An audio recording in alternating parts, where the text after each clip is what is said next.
Hey, I'm J.D. Frost, and welcome to the Daily Ledger Podcast. I've got a really special guest with me here today. I've got Lynn Gibson here today. Welcome to the Daily Ledger Podcast. Thank you.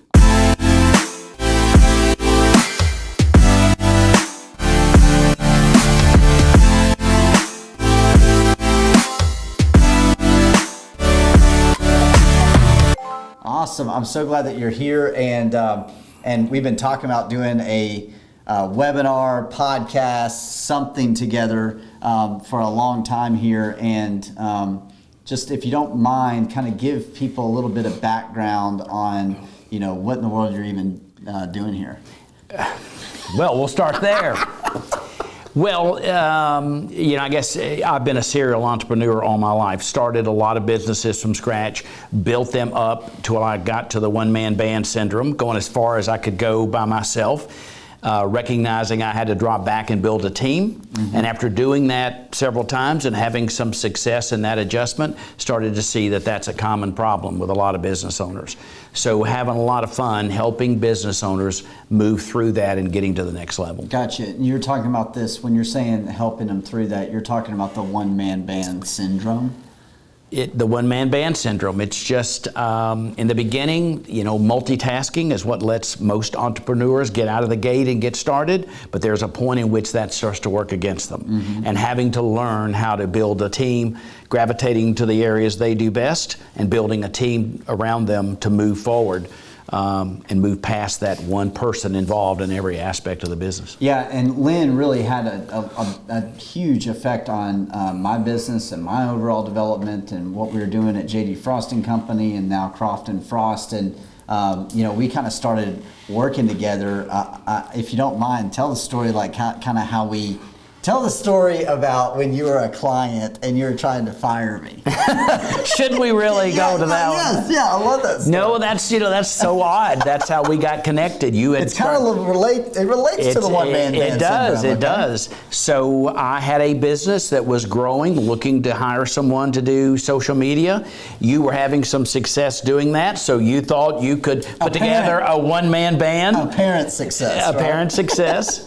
And my company had hired your operation to help us with social media, and it just didn't go well. Mm-hmm. So I came by personally to tell you I was going to fire you. And to my shock, you said, well, what could we have done different? And I said, well, if you'd have done this or you'd have done this and focus it this way, at which you said, well, what do you know about this? I said, well, I'm a business coach. I do these things. And you said, we ought to be working together. So I don't know. That's a strange way to get connected. Yeah. But through that process, that's been fantastic.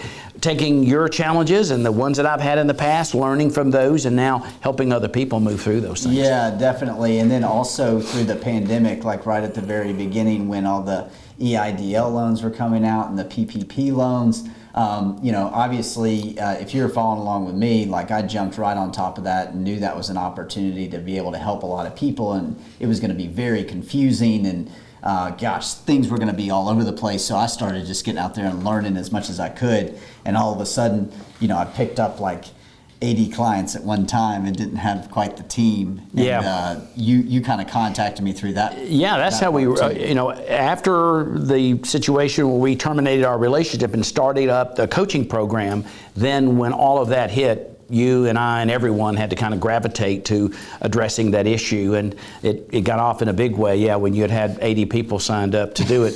And we were really having to learn and fly, but we had some success at that. Yeah. And that's a lot of how we started learning about a lot of these client issues and what they were having and how we were able to start working together to help them. Right. Yeah. And, that makes me think too, just for anybody listening, sometimes when you have those situations where you kind of feel like, oh, maybe this isn't so great because Lynn and I, when he's trying to fire me and then I tried to hire him at the same time, sometimes those situations where a client's really angry or they're upset or just disappointed, you can really take those clients that have those emotions, like high emotions, and you can turn it to be a proponent for your business as well. Because in that situation, I literally was if you can help me, help me. Sure. I'll accept the help. And I think it's a really good way to diffuse situations from time to time. Well, it is, and so much time in business, we're looking for those people who love us. Will you post reviews? Will you promote us? I don't know that sometimes we shouldn't spend more time with those people who aren't a big fan of what we're doing and learn why. Yes, yeah, exactly. I was just on a text stream with a client that was expressing those exact things to me. And I said, hey, you definitely need to talk to Rocky Garza, our COO, because he's really involved in all of our operations. He needs to hear this directly from you so that we're able to improve. It's painful, but it's the area that we can learn the most. And what is that you say all the time? You're like, run towards your problems? Yes. Tell us about that concept a little bit. Well, I just think that it's just the nature when a problem comes to want to hide from it, to go in the other direction.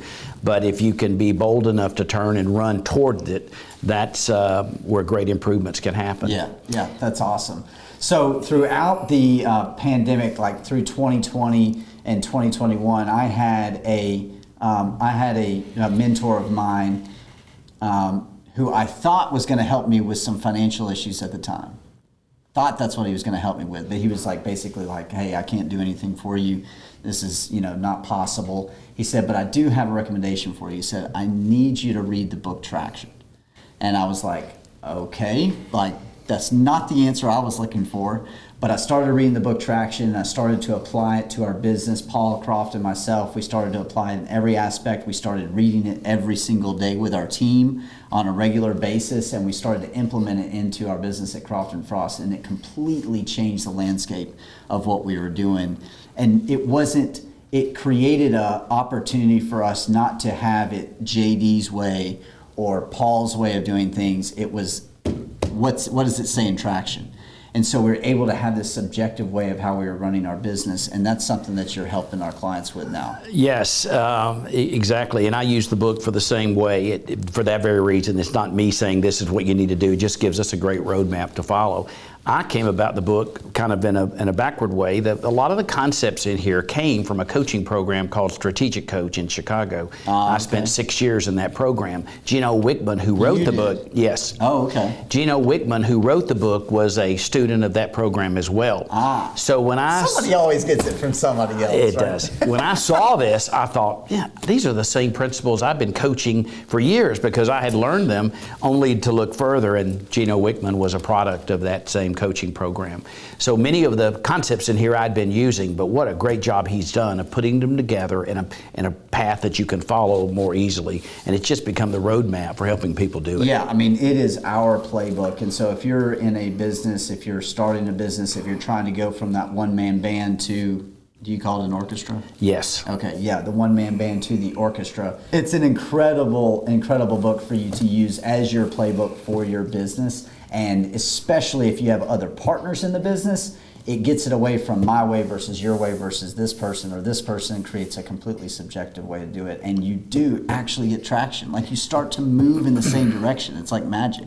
It's magic because of those 6 principles that are in the book to work on. The first one and the key one is vision. They'll walk you through in the book how to get a closer understanding of your vision and where you're going. That's everything, you know that. If you don't have clarity on where you're trying to go and accomplish, it's hard to get out of the gate. And then once you get some clarity about your vision, then it helps you about picking the right people in the right seats. Helps you start getting data organized in a way that as the driver of the vehicle, the information's coming to you in the right way. Then it helps you start learning how to communicate issues between everyone involved and how to solve them. And one of the key things in the book that I actually wrote an ebook about how to do is how to convert what you're doing into a process that you can name, brand, trademark, and follow the steps. Yep. And that's the components to really get you traction in your business. That's awesome. Well, this is kind of a 2-part series that we have with Lynn Gibson here. And we're going to be talking next time a little bit more about traction in depth. We're going to be discussing what he sees business owners struggling with the most, and maybe some key tips that you might be able to take away from listening to this podcast and start to apply into your business right now. So thanks for being here. Thank you so much for listening to the Daily Ledger Podcast. It means a lot to me. And if you haven't checked out the book, The Life Ledger, check that out. It's on Amazon or at www.thelifeledgerbook.com. Hope you have a great day. Thanks.